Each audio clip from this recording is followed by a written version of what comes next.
O plouă destul încât să-mi fac asta la bicicletă. În afară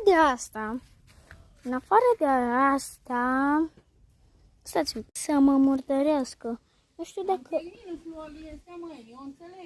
Uitați un pic cât m-a făcut. Uitați un pic, scuzați că vorbesc cu părinții mei, dar uitați un pic.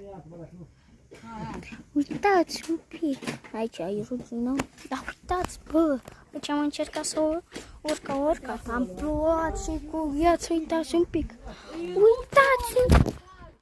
Scuzați. Deci, uitați acolo. Frumos. Dar trage bine, cum? Acolo. Urât. Acolo. Tot urât. Acolo. Mam.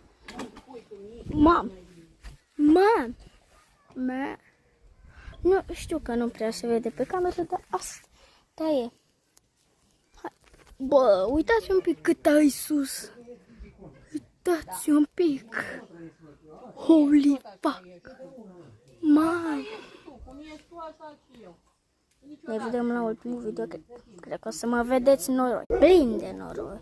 Uitați un pic pe aici. Uitați un pic. Mamă, mă fac tot plin. De acolo noroi. Peste tot, efectiv, peste tot noroi. Șapcă udă. Uitați un pic. Aici la piscina mea.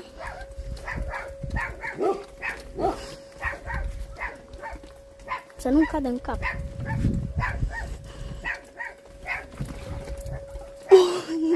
Ești nebun.